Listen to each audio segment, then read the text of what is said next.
नमस्कार, मैं हूं आपके साथ आस्था कौशिक। शुरुआत बड़ी खबरों से कर रहे हैं। पहली खबर समाजवादी पार्टी से जुड़ी है। एसपी विधायक महबूब अली का विवादित बयान सामने आया है और आपको वो विवादित बयान भी हम सुनवाएंगे। और साथ ही अगली खबर मुख्यमंत्री योगी के मिशन हरियाणा से जुड़ी हुई है। मुख्यमंत्री योगी आज हरियाणा के रण में दहाड़ लगाएंगे। एक खबर नकली नोट कांड से जुड़ी आपको बताएंगे। इस मामले में एनआईए की एंट्री भी हो चुकी है। और फिर खबर यूपी के एक्शन से जुड़ी, पुलिस फुल फॉर्म में है। कहां बाढ़ बारिश से लोग परेशान हैं, बाढ़ ने बवंडर मचा रखा है, ये भी बताएंगे। और साथ ही मिथुन दा को सिनेमा का सबसे बड़ा अवार्ड मिलेगा। हर खबर पर विस्तार से बुलेटिन में होगी बात।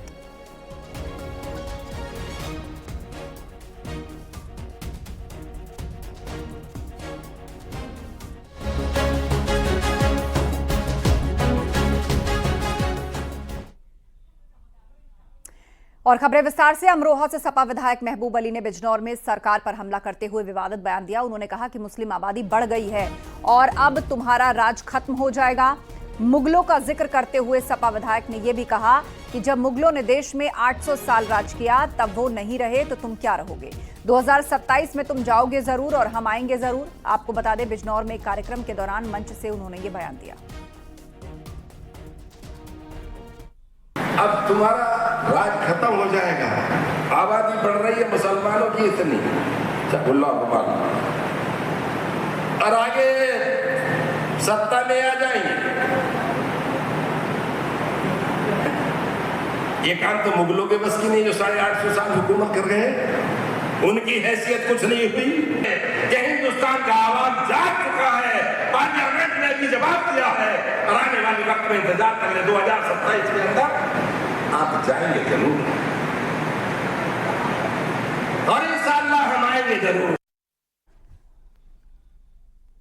और यूपी बीजेपी अध्यक्ष भूपेंद्र चौधरी ने महबूब अली के बयान पर समाजवादी पार्टी को घेरा और चौधरी ने कहा कि समाजवादी पार्टी की विभाजनकारी नीति को मुसलमान समझ चुका है।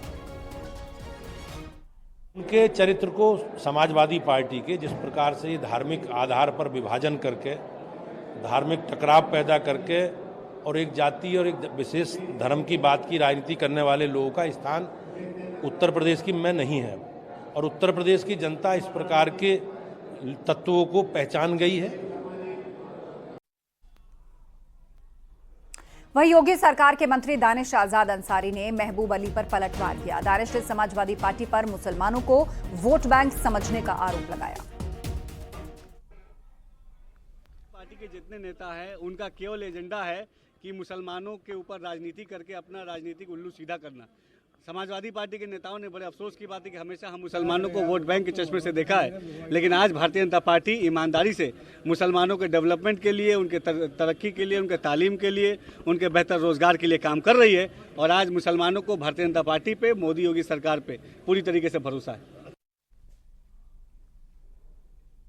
महबूब अली के बयान पर अयोध्या के संतों में भी आक्रोश है। संतों ने महबूब अली पर सामाजिक सौहार्द बिगाड़ने के लिए ऐसी बयानबाजी करने का आरोप लगाया है। महबूब अली ने एक सांप्रदायिक घृणा फैलाने वाला बयान दिया है, आपसी सौहार्द बिगाड़ने वाला बयान दिया है, संवैधानिक पद पर बैठे हुए असंवैधानिक बयान दिया है। उन्होंने कहा कि मुस्लिम आबादी बढ़ गई है और बीजेपी को कहा कि तुम्हारा राज खत्म है।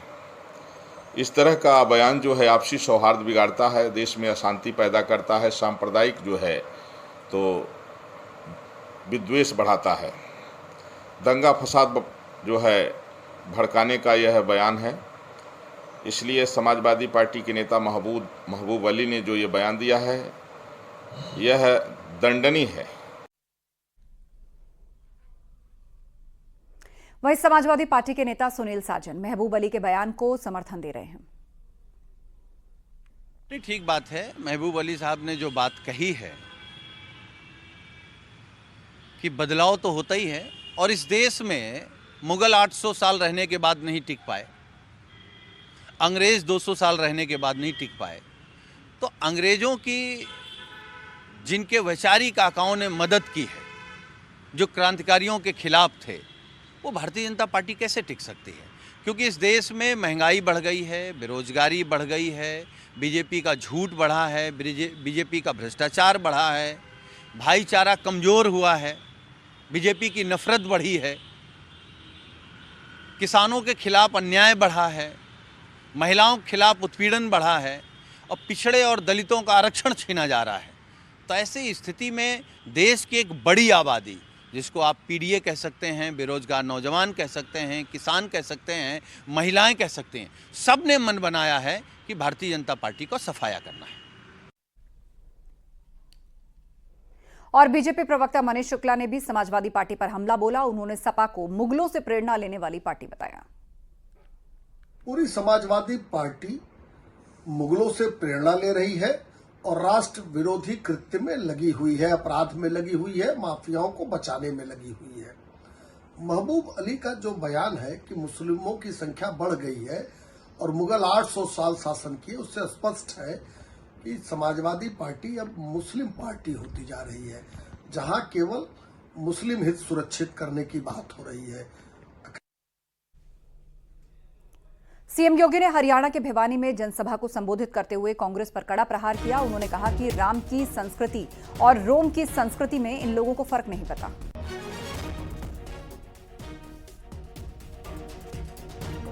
यही अंतर है राम की संस्कृति पर और रोम की संस्कृति पर। राम की संस्कृति में पला बड़ा हर व्यक्ति राम काज कीन्हे बिनु मोहि कहां विश्राम के संकल्प के साथ 500 वर्षों तक लड़ता रहा, अपने आप को बलिदान करता रहा, लेकिन प्रभु श्री राम की मर्यादा का पालन करते हुए आन मान और शान की रक्षा करने के लिए राम जन्मभूमि मंदिर के लिए निरंतर लड़ता रहा, कार्य करता रहा और परिणाम हमारे सामने है। बहनों और भाइयों, एक तरफ अयोध्या धाम में प्रभु राम का विराजमान होना, दूसरा रोम की संस्कृति में पले बढ़े वे लोग, वे बदनसीब जो दुर्भाग्य से अपने को एक्सीडेंटल हिंदू कहते हैं, वे कैसे इसको बर्दाश्त कर पाएंगे। सीएम योगी यही नहीं रुके। सियासी निशाना साधते हुए मुख्यमंत्री योगी ने कांग्रेस को सनातन से नफरत करने वाली पार्टी करार दिया। सीएम योगी के मुताबिक राम मंदिर बनने से कांग्रेस दुखी है। कि अयोध्या में जब रामलला का मंदिर का उद्घाटन हो रहा था तो वहां पे नाच गाना चल रहा था। अरे जिंदगी भर तो यही तुम्हारा खानदान करता रहा, इसीलिए तो हिंदुओं का अपमान करना, भारत की सनातन संस्कृति को कोसना और भारत के बाहर जाकर के भारत की परंपरा और भारत के संवैधानिक संस्थाओं को कटघरे में खड़ा करके अपने कृत्यों पर और अपनी योग्यता पर स्वयं प्रश्न चिन्ह कांग्रेसी हमेशा लगाते हैं। बहनों और भाइयों, मैं तो आपसे कहने के लिए एक बात कहने के लिए आया हूं। आखिर अयोध्या में 500 वर्षों की इतनी लंबी लड़ाई लड़ने की आवश्यकता क्यों पड़ी? 1526 में जब अयोध्या में रामलला के पवित्र जन्मभूमि पर भगवान रामलला का मंदिर तोड़ करके एक गुलामी का ढांचा खड़ा कर दिया गया था, बहनों और भाइयों, इसकी नौबत ही नहीं आनी चाहिए थी।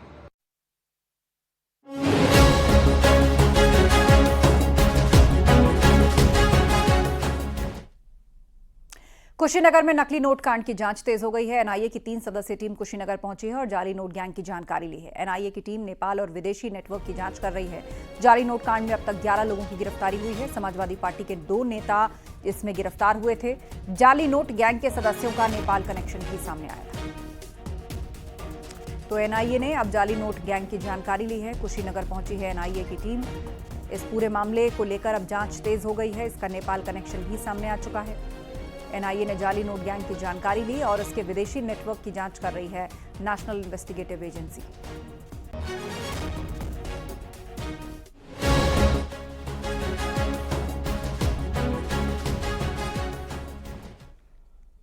कानपुर में एक बार फिर से ट्रेन पलटाने की साजिश रची गई। यहां रेलवे ट्रैक पर फायर एक्सटिंग्विशर सिलेंडर रखा हुआ था। गोविंदपुरी भीमसेन रेलवे लाइन पर सिलेंडर मिला है। इसके बाद मुंबई से कानपुर आ रही ट्रेन के ड्राइवर ने इमरजेंसी ब्रेक लगाकर उसको रोका।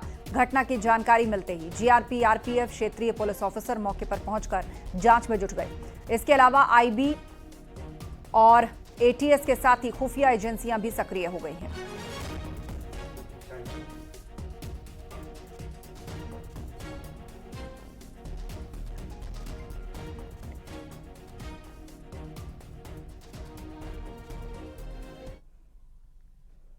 और मथुरा से खबर है, जहां गोवर्धन पुलिस ने 3 वाहन चोरों को गिरफ्तार किया। पुलिस को यह सफलता पूछरी रोड बाईपास चौराहा पर मिली है और चोरों के कब्जे से 8 मोबाइल, 7 चोरी की बाइक, तमंचा, कारतूस, नकदी बरामद किए गए हैं। एसपी ग्रामीण ने बताया कि बदमाश श्रद्धालुओं और राहगीरों से मोबाइल लूट की वारदात को अंजाम दिया करते थे। 3 शातिर चोरों को गिरफ्तार करने में सफलता मिली है, जो इनके नाम रोहित, केदार और राहुल है। इनके पास से भारी मात्रा में मोबाइल, 7 मोटरसाइकिलें, तमंचा और पैसा बरामद हुआ है। ये लोग घूम घूम करके डिफरेंट थाना क्षेत्रों में वहाँ पर शटर उठा करके मोबाइल की दुकानों में चोरी करते थे तथा दूसरा ये मोटरसाइकिल चोरी करते थे। इनका लंबा आपराधिक इतिहास है। इनको गिरफ्तार करके जेल भेजा जा रहा है और शीघ्र ही इन पे गैंगस्टर एक्ट की भी कार्रवाई की जाएगी। और झांसी में टारगेट पूरा न होने के तनाव में फाइनेंस कंपनी के एरिया मैनेजर ने खुदकुशी कर ली। जान देने से पहले मैनेजर ने 5 पेज का सुसाइड नोट भी लिखा, जिसमें उसने अपना दर्द बयां किया है। इसमें उन्होंने लिखा है कि टारगेट पूरा न होने से कंपनी के अधिकारी गाली गलौज के साथ लगातार उत्पीड़न कर रहे थे, नौकरी से निकालने की धमकी दे रहे थे।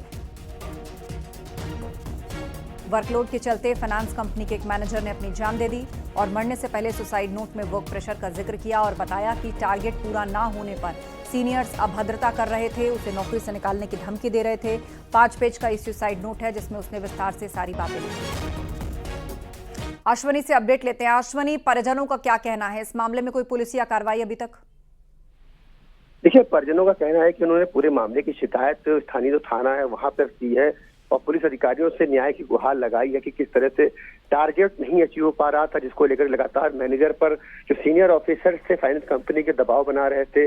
ऑडियो तमाम वायरल दिखा रहे हैं, जिसमें जो सीनियर ऑफिसर्स हैं वो वैभव नाम का जो मैनेजर है उस पर गाली गलौज कर रहे थे, उसको धमकियां दे रहे थे कि नौकरी निकाल देंगे, टारगेट नहीं पूरा होता है। तो कहीं ना कहीं इस तरह प्रेशर में थे जो मैनेजर वैभव थे, इस तरह प्रेशर में थे, अपने ऑफिसर्स के दबाव में थे, इसके चलते टारगेट नहीं पूरा हुआ। इसके बाद उन्होंने सुसाइड करने से पहले नोट लिखा, सुसाइड नोट लिखा, इसमें सारी बातों का जिक्र किया कि आखिर वो सुसाइड क्यों कर रहे हैं, किस तरह से प्रेशर डाला जाता था अधिकारियों द्वारा। इन सब से ऊब करके काफी परेशान होकर, काफी प्रताड़ित होकर के एक बड़ा कदम उठाया और उन्होंने फांसी लगा ली फिलहाल वैभव ने। अब उसकी मौत हो चुकी है। ऐसे में जो परिजन है लगातार पुलिस अधिकारियों से शिकायत कर रहे हैं और ये मांग कर रहे हैं कि ऐसे लापरवाह जो अधिकारी हैं, जो अपने मातों पर डालते, प्रेशर डालते हैं, गाली गलौज करते हैं, उनसे टारगेट जबरन अचीव कराते हैं, ऐसे लोगों के खिलाफ कड़ी कार्रवाई की फिलहाल जो पीड़ित परिजन मांग कर रहे हैं। अब पुलिस इस मामले में क्या कार्रवाई करती है तो अन्य लोग बताएगा। जी, जानकारी के लिए शुक्रिया। सीनियर्स पर अभद्रता का जिक्र सुसाइड नोट में है और 5 पेज का ये लेटर है, जिसकी जांच अब पुलिस कर रही है। उधर रायबरेली में भारी बारिश गरीबों को बड़ा दर्द दे गई। यहां बारिश के चलते 2 जगहों पर घर गिर गया।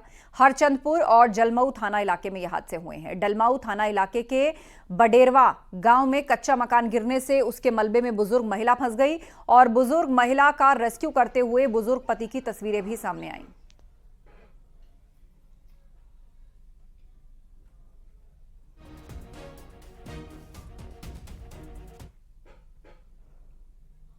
दुर्गा पूजा शुरू होने में अब कुछ ही दिन बचे हैं। ऐसे में जगह जगह देवी दुर्गा और दूसरे देवी देवताओं की प्रतिमाएं बनाई जा रही हैं। मूर्तिकार दिन रात इस काम में जुटे हुए हैं। हम आपको 2 जगहों की तस्वीरें दिखा रहे हैं। ये तस्वीरें हैं प्रतापगढ़ और शाहजहांपुर की।